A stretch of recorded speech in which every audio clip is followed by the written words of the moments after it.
Captain Jake Morrison wiped his coffee cup clean and stared out at the stars through the bridge window of the new frontier. 20 years of peace had made space travel feel almost routine. The massive transport ship carried 3,000 colonists to Haven's Rest, a new world on the edge of human space. Jake had been making this run for 5 years now, and each trip felt safer than the last. "Captain, we're coming up on the final jump point," announced Lisa Carter from the engineering station. She was young but skilled, one of the best engineers Jake had worked with. Her hands moved quickly over the controls, checking systems one last time before they dropped out of hyperspace. Ben Rodriguez, the ship's security chief, looked up from his station. "All security teams report ready, Captain. Not that we expect any trouble." He smiled and shook his head. "Sometimes I wonder why we even need security anymore. The galaxy's been so quiet." Jake nodded. The Treaty of Centauri had changed everything. Humans were the newest members of the Galactic Council, and they had worked hard to prove they deserved a seat at the table. The older alien races like the proud Verlani Empire and the smart Zephyrians had been watching humanity closely, but so far, everything had gone smoothly. Down in the passenger sections, families prepared for their new lives. Pete Johnson sat with his wife, Mary, and their twin daughters, Emma and Sophie. The girls pressed their faces against the small window, trying to see the stars. "Daddy, what will our new house look like?" asked Emma. Pete smiled and ruffled her hair. "Well, we'll have to build it first. That's why we're going to Haven's Rest. We're going to help make a new home for lots of families." Mary packed the last of their things into a small bag. "Your father and I used to dream about this when we were young. A chance to start fresh, to build something new." She had been a teacher back on Earth, and Pete had run a small farm. Haven's Rest would give them land to grow food for the new colony. Frank Davis, sitting a few rows behind them, checked his tablet one more time. The former Marine drill instructor had signed up to help train the colony's defense force. Not that they expected to need much defending. The galaxy was peaceful now, and humans had proven they could follow the rules. Carol White, a retired Navy engineer, was reading a book about colonial infrastructure. She would help design the power systems for the new settlement. Like most of the colonists, she was excited about the challenge of building something from nothing. The ship hummed with quiet activity. Families talked about their plans. Children played games in the corridors. Some people slept, while others watched movies or read books. It felt like any other long trip, except this one would end with them starting completely new lives. 10 minutes to drop, Captain, Lisa called out. Jake stood up and walked to the center of the bridge. All stations, prepare for hyperspace exit. This is what we've been waiting for, people. In a few hours, we'll be watching our passengers step onto their new world. The ship's computers began the countdown. Jake had done this hundreds of times, but he still felt a small thrill as they prepared to return to normal space. Haven's Rest was a beautiful world, with blue oceans and green continents. The surveys had shown perfect conditions for human life. Dropping out of hyperspace in 3, 2, 1, Lisa announced. The stars shifted, and the new frontier returned to normal space. Jake expected to see the familiar sight of Haven's Rest, a blue and green jewel hanging in space. Instead, his blood ran cold. The planet was burning. Orange and red fires covered the surface where the colony should have been. Dark smoke rose into the atmosphere, and around the planet, like predators circling their prey, hung the sleek ships of the Verlani Empire. "Dear God," Ben whispered. Jake felt the peaceful world he had known for 20 years crumble around him.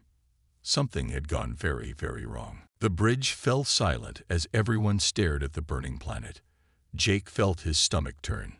3 months ago, Haven's Rest had been home to 50,000 colonists. Now it looked like a dying ember against the black of space. "Captain, we're receiving a transmission," Ben said quietly. "Put it on screen." The main display flickered, showing the face of a Verlani admiral. The alien's features were sharp and angular, with pale blue skin and dark eyes that seemed to look right through them. When he spoke, his voice carried the tone of someone explaining something obvious to a child. "Human vessel, I am Admiral Zexthera of the Verlani Imperial Fleet. You will turn around and leave this system immediately." Jake stood up straighter. "Admiral, this is Captain Morrison of the civilian transport New Frontier. We have 3,000 colonists aboard, bound for Haven's Rest. What happened to our colony?" Zexthera's expression didn't change. "The colony has been reclaimed. Humanity's expansion into this sector has been terminated by order of the Galactic Council." "Terminated?" Jake's voice rose. "Those were civilians down there. Families. Children. The Galactic Council has determined that humanity poses a threat to galactic stability." Zexthera continued as if Jake hadn't spoken. "Your species spreads too quickly, adapts too easily. You ask too many questions and follow rules only when it suits you." Lisa Carter looked up from her station, her face pale. "Captain, I'm reading massive weapon discharge signatures around the planet. Recent ones." Jake felt anger building in his chest, but kept his voice steady. "Admiral, we demand to know what happened to our people." For the first time, Zexthera almost smiled. "Your people resisted. They chose poorly." Ben's hands moved over his controls. "Captain, we've got movement. 5 Verlani ships are changing course toward us." Jake thought about the families below decks. Pete and Mary Johnson with their twin girls. Frank Davis, who had served his country with honor. Carol White, who just wanted to help build something new.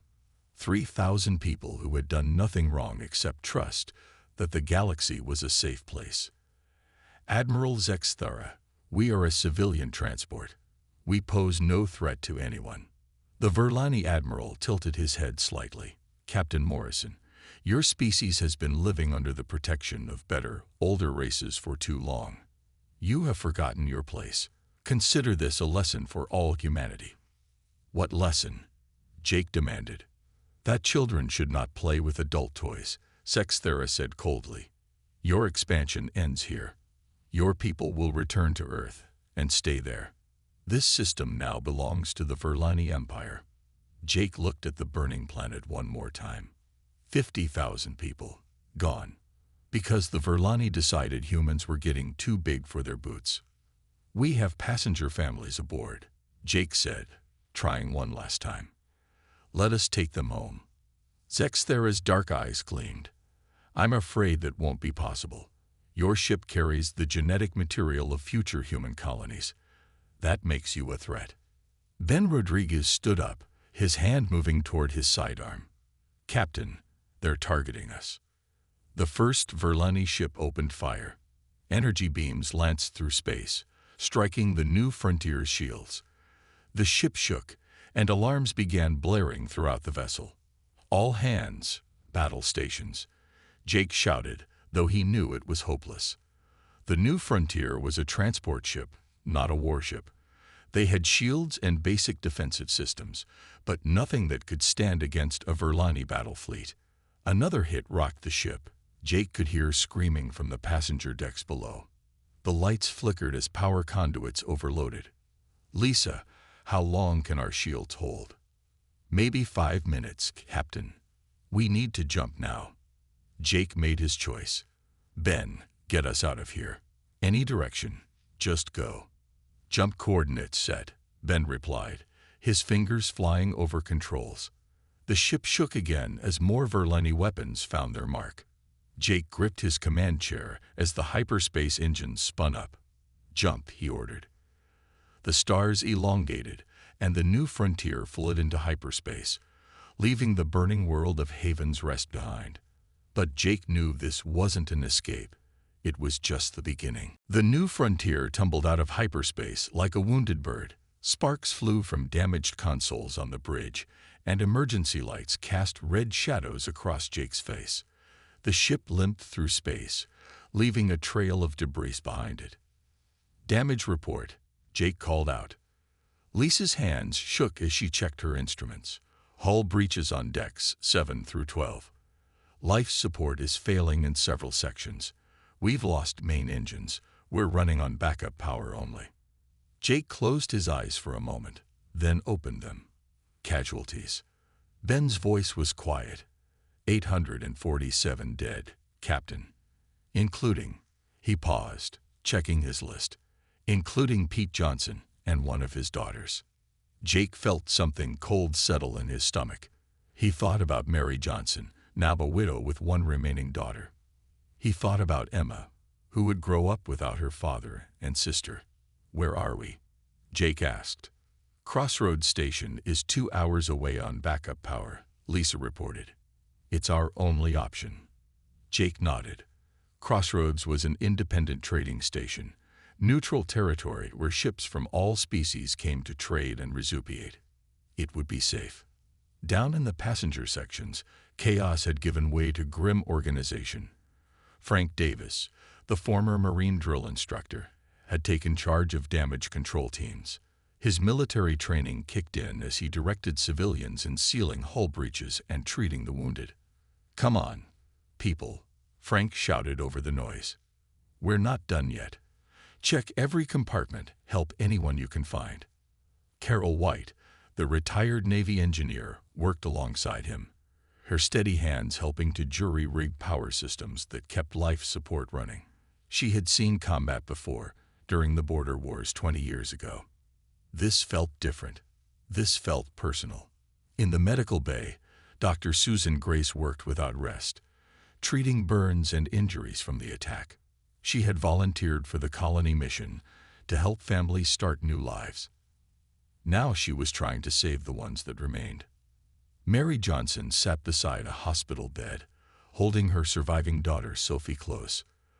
The little girl hadn't spoken since the attack. Mary stared at the wall, her eyes dry but filled with something that hadn't been there before, something hard and sharp. Mrs. Johnson, Dr. Grace said gently, I'm so sorry about Pete and Emma. Mary looked up. When she spoke, her voice was steady and cold. They killed my husband. They killed my daughter.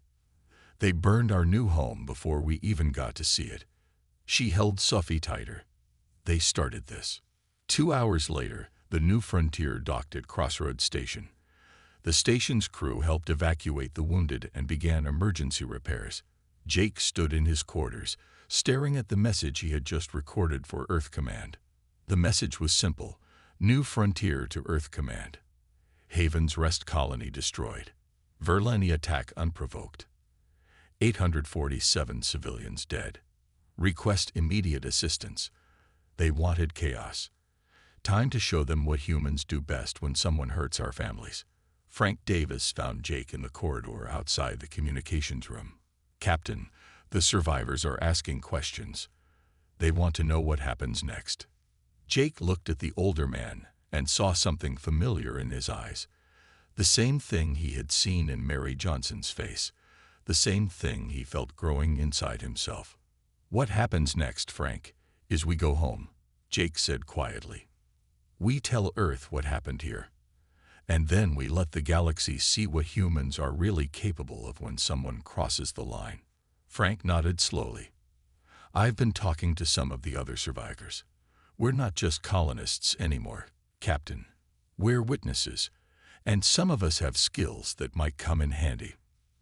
Jake thought about the Verlani admiral, looking down at him like he was explaining something to a child.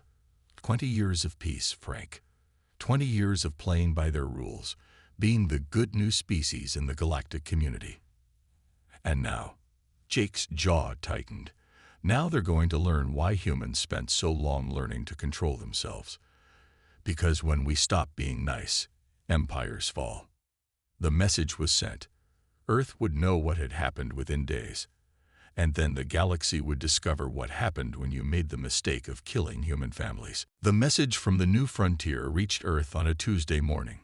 Within 6 hours, every major human government had received the recording.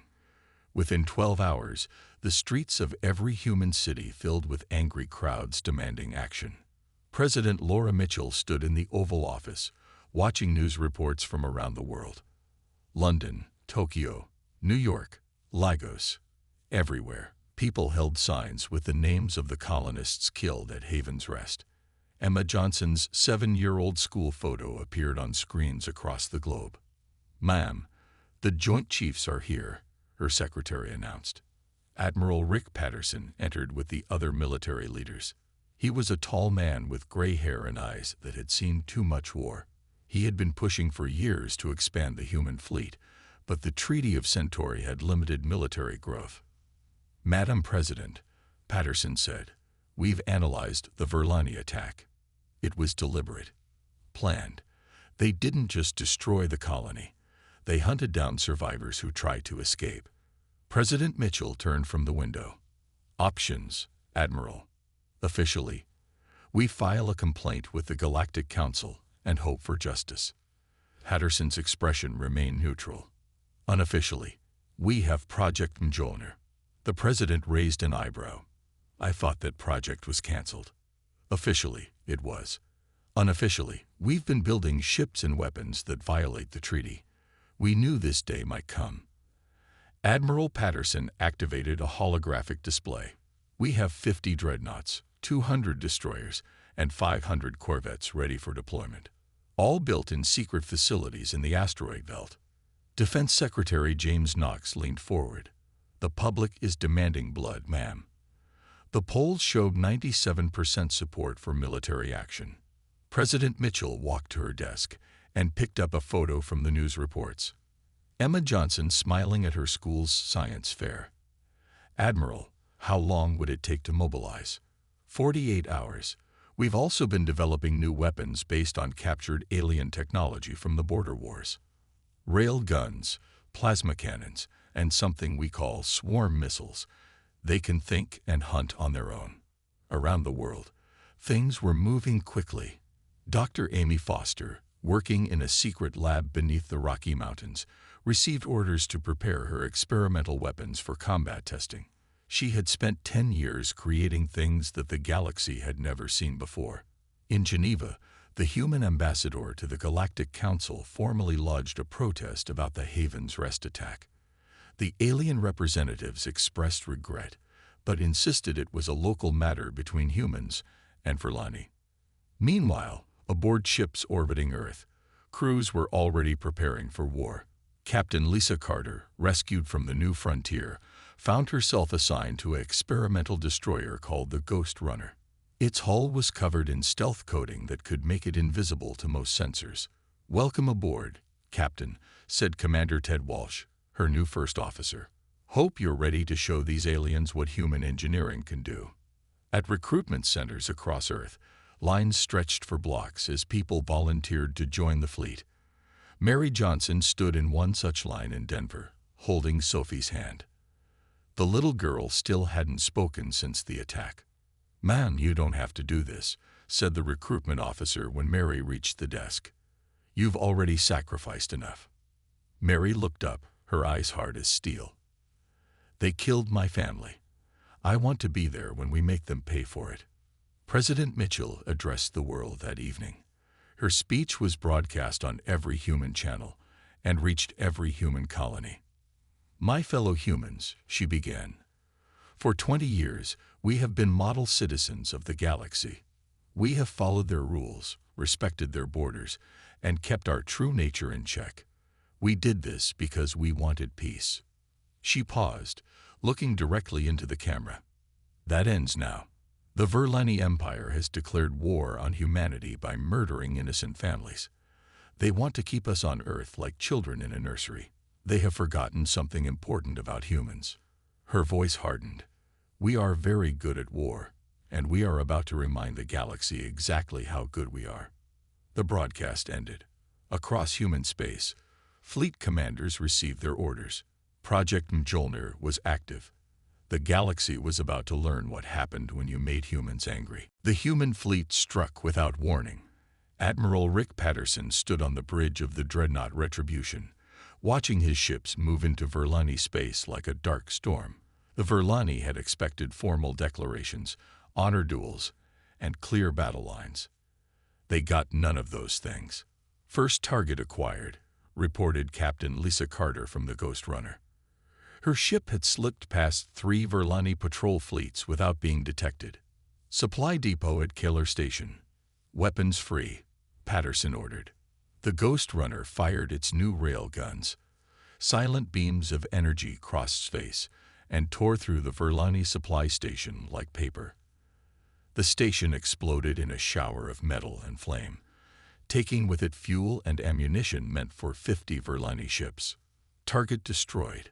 Moving to secondary objective," Carter reported. This was how humans fought, not with grand battles but with precise strikes that cut the enemy's ability to fight. While the Verlani searched for the human fleet, human ships appeared behind their lines, destroying supply convoys and fuel depots. Captain Jake Morrison commanded the Silent Fury, a stealth destroyer that could appear and disappear like a ghost. His crew had been handpicked from survivors of merchant ships attacked by Verlani raiders over the past months. "Captain, we have a Verlani transport convoy ahead," announced Lieutenant Ray Cooper from the sensor station. 12 cargo ships, minimal escort. Jake studied the tactical display. Intelligence said these ships carried equipment to build new colonies on former human worlds. "Lock missiles on the escort ships. Let the cargo ships run. I want them to carry a message." The Silent Fury's swarm missiles launched like angry hornets. Each missile was smart enough to pick its own target and think around enemy defenses. The Verlani escort ships barely had time to sound an alarm before they were destroyed. Then Jake opened a channel to the cargo ships. "Verlani vessels, this is Captain Morrison of the human fleet. You are carrying stolen property. Jettison your cargo and leave. You have 5 minutes to comply." The Verlani ships tried to run. The Silent Fury followed them for 3 systems, destroying any ship that didn't drop its cargo. When the survivors finally reached a Verlani base, they brought stories of human ships that struck like lightning and vanished like smoke. On the planet Verlani Prime, Admiral Zexthera received reports of attacks across his empire. Supply lines were being cut. Communications relays were being destroyed. Civilian transports were being stopped and searched. "How many human ships are there?" he demanded. We don't know, sir," his aide replied nervously. "They appear and disappear. Our sensors can't track them properly." Zexthera studied the tactical map.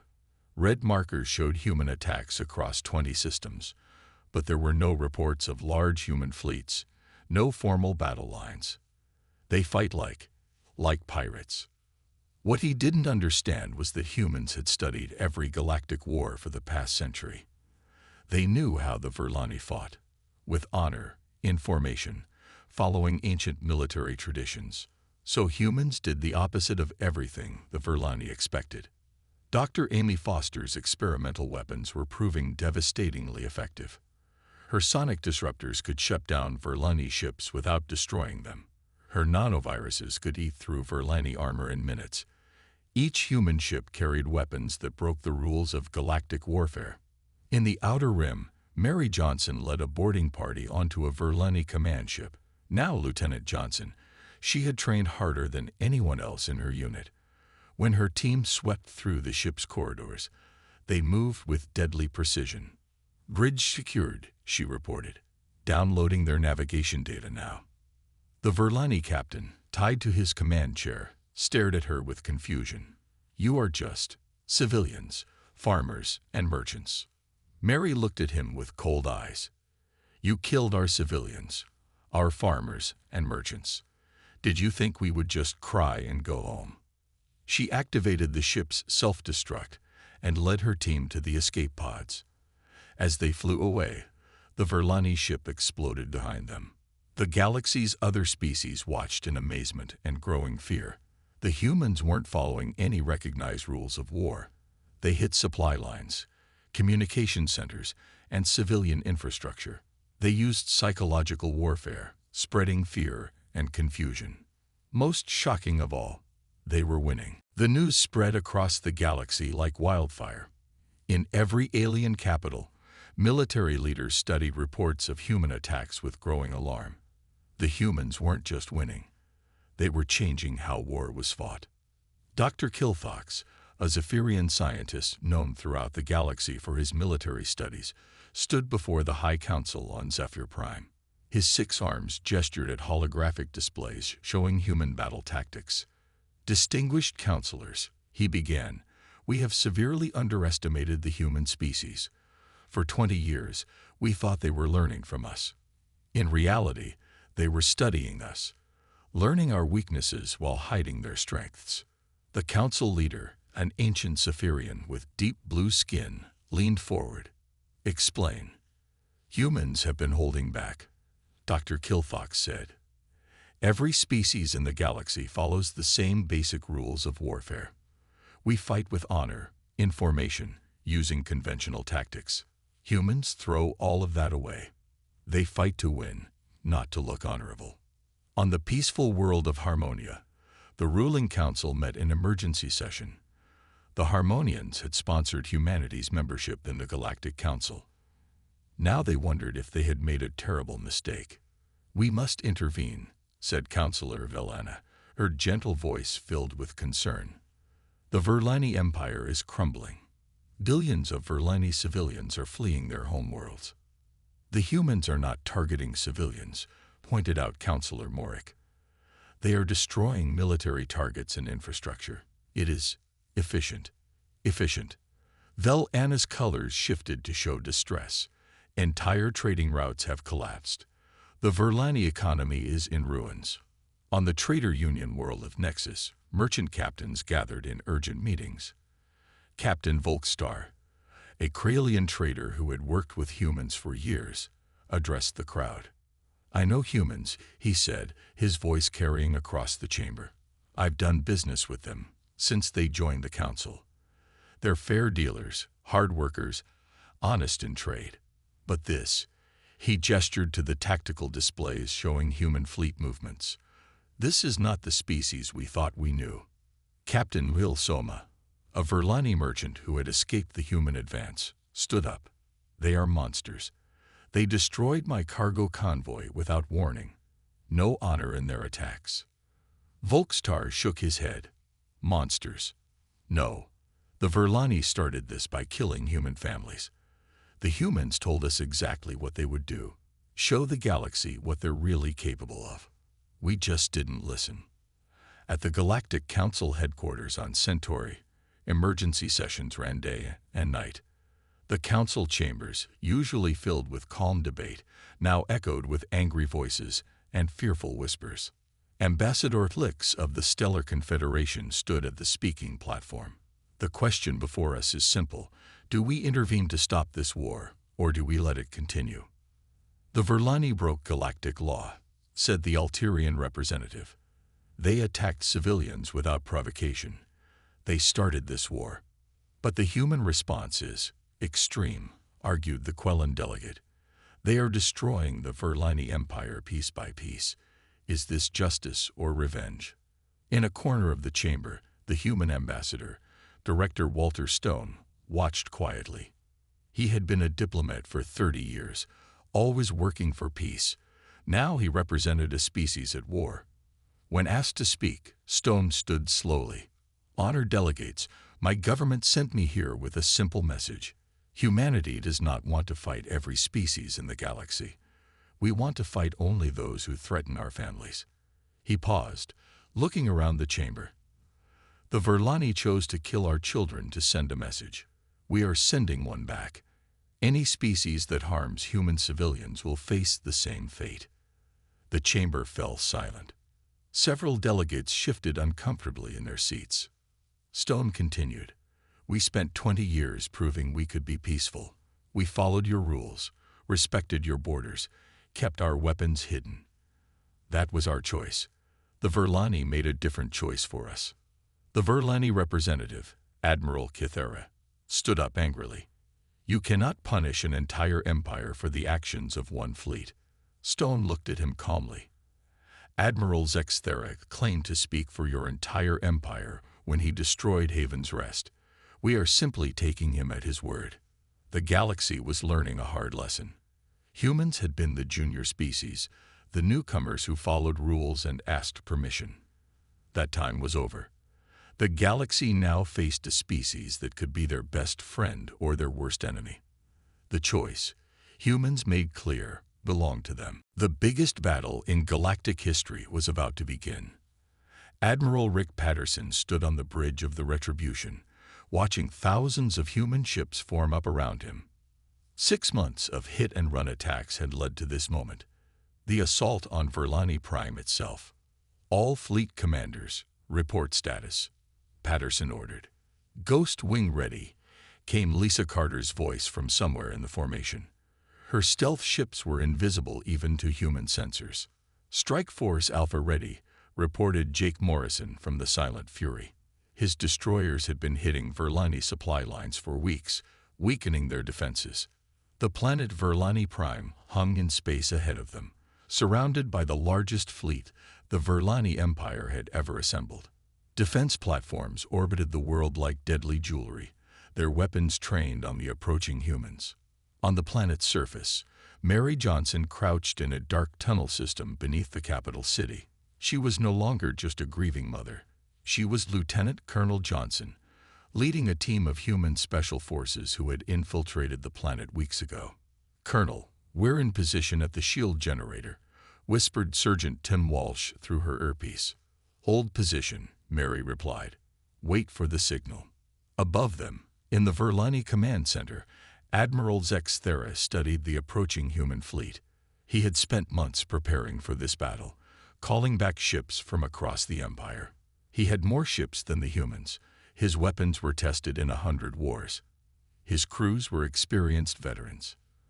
But deep in his heart, he felt something he had never felt before. Fear. "Sir, human ships are moving into attack formation," reported his tactical officer. "How many?" Zex Thera asked. "We count." "Admiral, our sensors are having trouble. Some ships appear and disappear. Best estimate is 3,000 human vessels." Zex Thera nodded. He had 4,000 ships. The numbers were in his favor. "All ships, prepare to engage. Today we end this human threat once and for all."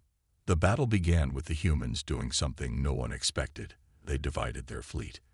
Instead of attacking as one massive force, they split into dozens of smaller groups, each attacking from a different angle. The Verlani fleet tried to respond, but their formations had been designed to fight traditional battles. Human ships appeared from nowhere, struck hard, and vanished before the Verlani could return fire. "Weapons free," Patterson ordered. "Show them what 20 years of peace has cost them." The Retribution's main guns opened fire, sending streams of energy that punched through Verlani shields like they weren't there. Around it, thousands of human ships unleashed weapons the galaxy had never seen before. Dr. Amy Foster's sonic disruptors sent sound waves through space that shattered Verlani hulls. Her plasma mines drifted between ships like seeds of destruction, exploding when touched. Most terrifying of all, her eye-controlled fighter drones swarmed around Verlani ships like angry wasps. Jake Morrison led his destroyers straight into the heart of the Verlani formation. "Target their command ships," he ordered. "Cut off the head and the body dies." The Silent Fury fired everything it had at a Verlani dreadnought. The enemy ship's shields held for about 3 seconds before the hull began to break apart. On the planet below, Mary Johnson received the signal she had been waiting for. "All teams, execute." Around the planet, human commando teams emerged from hiding and attacked key targets. Shield generators exploded. Communication arrays went dark. Weapon platforms stopped working. Admiral Zex Thera watched his fleet die around him. Ship after ship exploded or went dark. His carefully planned formations fell apart as human ships hit them from directions that shouldn't have been possible. "Sir, the humans are jamming our communications," his aide reported, panic in his voice. "We can't coordinate our fleets." "Then we fight ship by ship," Zex Thera said grimly. But even as he spoke, he knew it was hopeless. The humans weren't just better equipped. They fought like no species the galaxy had ever seen. As his flagship shook under human fire, Zex Thera finally understood the mistake he had made. He had thought he was teaching children a lesson about their place in the galaxy. Instead, He had awakened something that should have stayed sleeping. The last thing he saw before his ship exploded was human fighters swarming past the wreckage, heading for the planet below. 6 months after the Battle of Verlani Prime, the galaxy looked very different. The Verlani Empire, once proud rulers of 100 worlds, now controlled only 12 planets under human supervision. Their fleet was destroyed, their colonies abandoned, their military leaders dead or imprisoned. President Laura Mitchell stood before the reassembled Galactic Council on Centauri. The chamber was quieter than usual. Many species had sent new representatives, older, more careful diplomats who spoke softly and listened carefully. Honored delegates, Mitchell began. Humanity has no desire to rule the galaxy. We never wanted to fight this war. But the Verlani Empire chose to murder our families and destroy our colonies. They learned the price of that choice. She gestured to the tactical display behind her, showing the current map of human space. It had tripled in size, taking over former Verlani worlds that had voted to join humanity rather than face conquest. The new Treaty of Terra establishes humanity as a major galactic power. We will respect your borders if you respect ours. We will trade fairly with all species, but any attack on human civilians will be met with the full force of our military. Admiral Rick Patterson, now promoted to Fleet Admiral, sat in the human delegation. He wore his new uniform with quiet pride. The human fleet had grown to 5,000 ships, all equipped with the weapons that had destroyed the Verlani. In the Verlani section, the few remaining delegates sat in silence. Their new leader, Governor Yilthek, had signed the surrender terms that placed Verlani worlds under human protection. He had seen the alternative: complete destruction. The galaxy has learned something important, Mitchell continued. Humans spent 20 years learning your ways, following your rules, keeping our strength hidden because we wanted peace. That was our choice. We hope other species will be wiser than the Verlani and choose peace as well. On Earth, life was returning to normal, but with a new sense of pride and security. Jake Morrison, now an admiral, commanded the defense fleet that protected human space. His ships patrolled the borders, making sure no other species got the wrong ideas about human weakness. Lisa Carter had been promoted to captain of the newest human ship, the Retribution I. She spent her time testing new technologies that Dr. Amy Foster continued to develop. The galaxy's other species watched nervously as human science advanced in ways they didn't understand. Mary Johnson had found peace at last. She served as Earth's special envoy for war crimes tribunals, making sure justice was done for all the families killed by the Verlani. Sophie, now 9 years old and speaking again, often came to the office where her mother worked to help children from other species learn about human culture. "Mommy," Sophie asked one day, "why did the bad aliens hurt us?" Mary knelt down and took her daughter's hands. "Sometimes, Sophie, people think they're better than others. They forget that everyone deserves respect. We had to teach them that lesson. Are we the strongest now?" Mary smiled sadly. "Being strongest isn't what matters, sweetheart. What matters is using your strength to protect the people you love." At the council meeting, President Mitchell was finishing her speech. "Humanity offers the galaxy the same choice we've always offered: friendship, trade, and mutual respect. We hope you'll choose wisely." As the delegates filed out, many approached the human delegation with offers of friendship and trade agreements. The Zephyrians wanted to share scientific knowledge. The Harmonians proposed cultural exchanges. Even some of the more aggressive species sent quiet messages offering non-aggression pacts. The galaxy had a new balance of power. Humanity was no longer the junior species, the newcomers who had to ask permission and follow everyone else's rules. They were equals, respected and feared in equal measure. In the end, the Verlani had gotten exactly what they wanted to avoid: a species that could challenge their power and change the galaxy's order. But they had learned too late that sometimes the best way to avoid making enemies is simply not to kill their children. The galaxy was at peace again, but it was a different kind of peace, one built on respect rather than pity, on strength rather than weakness. and every species in the galaxy remembered the lesson humanity had taught. Don't wake the humans.